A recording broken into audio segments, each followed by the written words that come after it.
Welcome to our channel. మన railway CC సంబంధించి ఒక ఇంపార్టెంట్ వీడియో అయితే చేయడం జరుగుతుంది. కాబట్టి ప్రతి ఒక్కరు ఏంటంటే పూర్తిగా ఈ వీడియో చూస్తే కరెక్ట్గా అనేది అర్థమవుతుంది అనమాట. ఓకే, కాబట్టి ప్రతి ఒక్కరు కూడా ఈ వీడియో అనేది పూర్తి చూడండి. ఓకే, ఇంపార్టెంట్ విషయాలు అని చెప్తాను. అసలు రైల్వే చేసిన మిస్టేక్ ఏంటి, ఇన్ని అప్లికేషన్స్ అసలు మన సీసీఎస్వేనా లేక అదర్ సీసీఎస్ ఉన్నారా? ఓకే, కొన్ని ఎవిడెన్స్ చూపిస్తాను. అలాగే రైల్వే చేసిన మిస్టేక్ ఏంటనేది ఆ ఎవిడెన్స్ కూడా మీకు చూపిస్తాను.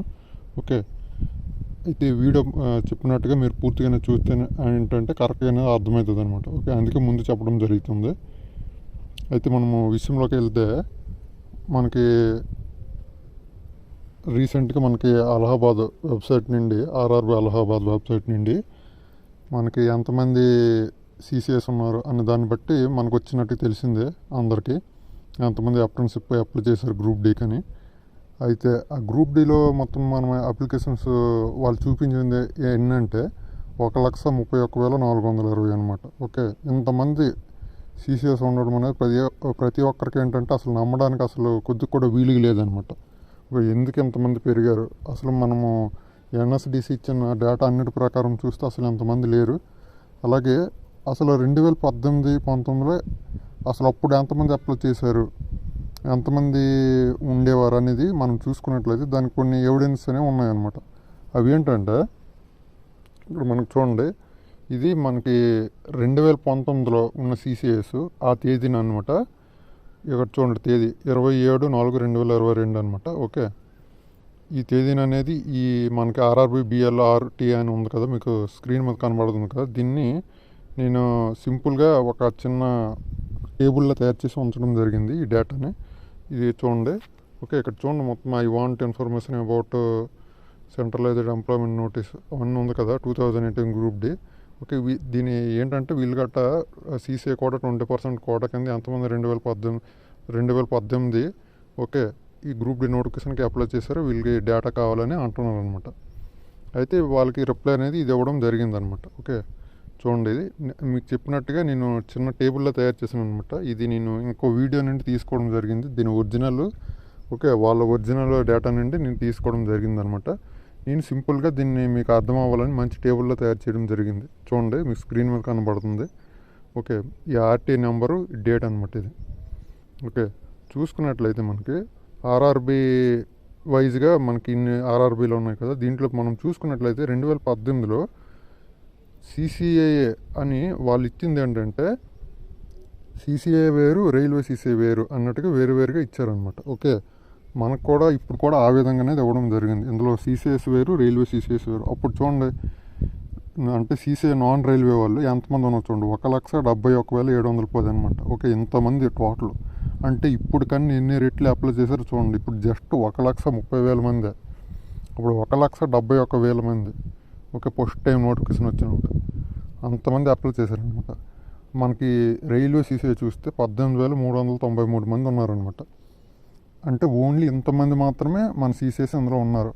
ఓకే, చూసారు కదా.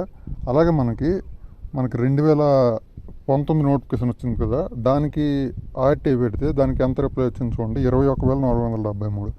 అంటే వీళ్ళే ఈ 18,000 మంది అప్పుడు జాబ్స్ ఎవరికి రాలేదు, కొద్ది మందికి వచ్చే లైట్గా 1,200 పోస్టులు ఫిల్ అయ్యి 12,000కి.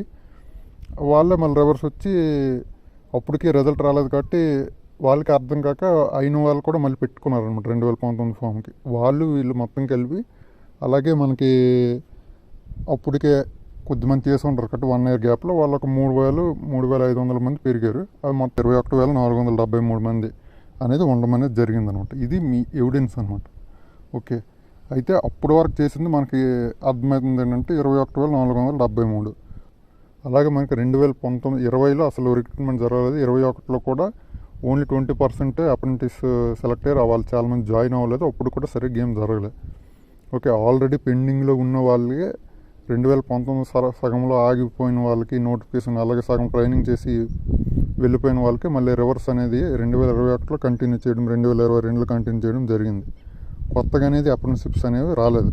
2022 నుండి లైట్గా అలా స్టార్ట్ అయిందనమాట. 2022, 23, 24 3 బ్యాచెస్. అందులో ఆ 3 yearsలో ఇంతమంది సీసీఎస్ ఉండడం అనేది ఎవరికి కూడా నమ్మకం అనేది లేదనమాట. ఓకే, దీనంటి కారణం ఏంటంటే మనకు సింపుల్గా అర్థమైపోతుంది, వీళ్ళు ఇచ్చిన డేటా అసలు కొద్ది కూడా లాజిక్కే లేదు. మొత్తం ఎవిడెన్స్ చూసుకుంటే అసలు మనం ఎంత అనుకున్నా సరే మహా అయితే 40,000 దాటరు అసలు, ఎంత గట్టిగా ఇచ్చేసినా సరే. కానీ 130,000 ఎలా చూపించారంటే మీకు ఆల్రెడీ మీకు అర్థమైంది కదా. 2018 ఆర్టీఐలో రైల్వే ఇచ్చిన ఇన్ఫర్మేషన్ ఏంటి, సీసీఎస్ నాన్ సీసీఎస్ వేరు. అంటే మనకి ఇచ్చిన డేటా అందరూ అనమాట. ఓకే, మొత్తం ఎంతమంది ఉన్నారు, ఓకే. అంటే ఈ సీసీఎస్ ఎవరు, నాన్ రైల్వే సీసీఎస్ అంటే ప్రైవేట్ కంపెనీలు చేసిన వాళ్ళు. ఓకే, మనకి next steel plants, okay, private companies చాలా కుప్పల మంది చేస్తుంటారు ప్రతి ఇయర్ వాళ్ళు. ఇంకా నెక్స్ట్ చాలా డిఆర్డిఓ అన్నట్టు, ఓకే, చాలామంది ఉంటారనమాట. వాళ్ళందరూ వచ్చి మన దీనికి అప్లై చేస్తారనమాట. ఓకే, అయితే అప్లై చేశారు. అప్పుడు అప్లై చేసినప్పుడు సెపరేట్ చేయడం చాలా ఈజీ. అప్పుడు రైల్వే ఫామ్లోనే ఆప్షన్ ఉంది. అది ఏ ఆప్షన్ అంటే మీకు 2019-18 మనకు ఉంటుంది కదా ఫాము, 2024 ఫామ్కి ఒక చిన్న తేడా అనేది ఉందన్నమాట. ఓకే, ఆ తేడా ఏంటి అనేది మనం ఇప్పుడు క్లియర్గా చూస్తాం అనమాట. ఆ తేడా ఏంటి మీరు చూడొచ్చు. మనకు 2024 అంటే అప్లికేషన్ ఫామ్ ఎలాగుంది, డైరెక్ట్గా ఇక్కడ మీకు రెండు తేడాలు ఏంటంటే క్లియర్గా చూడొచ్చు అనమాట. 2024లో డైరెక్ట్గా అడిగారు అనమాట, యువర్ కోర్స్ కంప్లీట్ యాక్ట్ రైల్వేలో చేశారా అన్నట్టు అడిగారు. అక్కడ మనము ఎస్ పెట్టి ఆ ఒక్క ఆప్షన్ ఇచ్చారనమాట. ఓకే, ఎస్ పెట్టి అంత తర్వాత మనము చేసుకోవచ్చు, మనకి రైల్వే అప్రెంటిస్షిప్ ఉంటే చేసుకోవచ్చు. ఓకే, ప్రాబ్లం ఎక్కడ వచ్చింది అనేది నేను 2019 గురించి చెప్తే, దాని ఫామ్ గురించి చెప్తే మీకు కరెక్ట్గానే అర్థమవుతుంది. ఇక్కడ చూడండి, 2018-19లో చాలా కరెక్ట్గా ఫామ్ అనేది తయారు చేశారనమాట. దీనివల్ల ఏంటంటే సింపుల్గా వాళ్ళని వీళ్ళని వేరు చేసేవచ్చు. కానీ ఇప్పుడు అది అసాధ్యంగా, అందరూ రైల్వే సీసీ కిందకి వచ్చేస్తారు. అప్పుడేంటి అనేసి అంటే, అప్పుడు ఎలా అడిగారో చూడండి, have you completed apprenticeship course under apprenticeship act 1961 అంటే 1961 ప్రకారం మీరు ఎక్కడైనా అప్రెంటిస్షిప్ చేశారా లేదా అని అడిగారు డైరెక్ట్. అవును, ఒకవేళ మీరు అందరు చేసిన, రైల్వేలు చేసినా బయట చేసినా సరే ఎస్ అని కొట్టేస్తారు. అక్కడ వరకు ఓకే. దాని తర్వాత మీరు ఎప్పటి నుండి ఎప్పుడు వర్క్ చేశారనేది ఫ్రమ్ డేట్ టు డేట్ కొట్టేస్తారు. ఓకే, సెకండ్ ఆప్షన్ కూడా అయిపోయింది. కింద ఆప్షన్ ఉంది చూడండి, have you completed apprenticeship course in railways. ఇది అనమాట ఇంపార్టెంట్. ఇక్కడ ఎస్ అయితే ఎవరు కొడతారు, వాళ్ళే రైల్వే సీసీఎస్ కిందకు వస్తారు. మిగతా వాళ్ళందరూ మామూలు సీసీఎస్, నాన్ రైల్వే సీసీఎస్. ఇక్కడ కొట్టిన వాళ్ళందరూ సీసీఎస్. ఇక్కడే డివైడ్ అయిపోతారు సింపుల్గా, అక్కడ వీళ్ళు వాళ్ళు. కానీ మనకు 2024లో చూడండి ఎలాగ అడిగారు, డైరెక్ట్ పోస్ట్ ఆప్షన్లోనే మీరు రైల్వేలో అప్రెంటిస్షిప్ చేశారా అని అడిగేశారు. ఇలా ఇంకొక అంటే మిగతా వాళ్ళకి పెట్టుకునే ఆప్షన్ అనేది ఏది పెట్టాలనేది తెలియదు. ఈ మిస్టేక్ చేయడం వల్ల ఈ సీసీఎస్ ఆ సీసీఎస్ అందరు కలిపి ఈ రైల్వే దాంట్లోనే పెట్టేశారనమాట. రైల్వే అప్రెంటిస్షిప్ చేసిన కోసం కాలంలోనే నింపేశారనమాట. ఇది రైల్వే చేసిన చాలా పెద్ద మిస్టేక్. ఓన్లీ అప్లికెంట్సే కాదు, రైల్వే కూడా ఇక్కడ ఫామ్ తయారు చేసినప్పుడు ఇదే కాదు చాలా మిస్టేక్స్ అనేది చేయడం జరిగిందనమాట.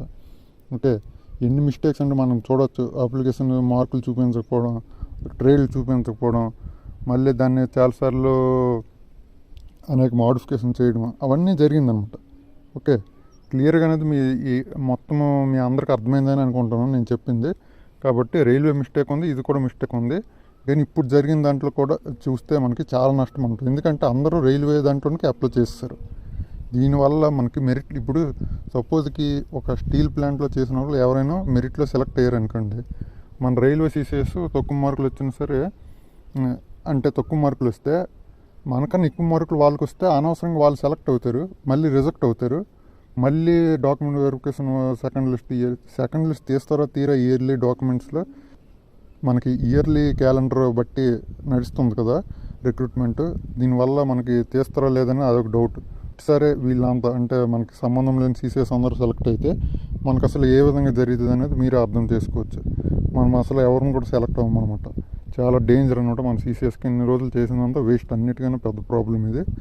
కాబట్టి వీళ్ళని ముందే తొలగించాలని ప్రతి ఒక్కరు కూడా ఏంటంటే, రైల్వే చైర్మన్ అంటే అలహాబాద్ బోర్డు చైర్మన్ ఉంటారు కదా, అతనికి అనమాట ఈ ప్యాటర్న్లో మీకు స్క్రీన్ మీద కనబడుతుంది కదా, నేను కమ్యూనిటీ పోస్టులు కూడా ఈ వీడియో కరెక్ట్గా అప్పుడే పెడతాను.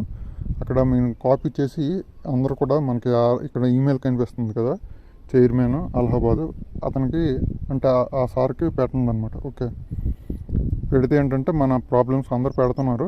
ఓకే, ఒకవేళ మీ దగ్గర 2-3 వేరు మెయిల్స్ ఉంటే వాటిని కూడా పంపించండి, నో ప్రాబ్లం. ఇన్ని మెయిల్స్ వెళ్తే వాళ్ళకి అంత వెళ్తుంది, మనకి లాభం అనేది కరెక్ట్ జరుగుతుంది అనమాట. ఓకే, ఇదనమాట వీడియో నచ్చితే తప్పకుండా లైక్ చేయండి, అలాగే మన ఛానల్ సబ్స్క్రైబ్ చేసుకోండి.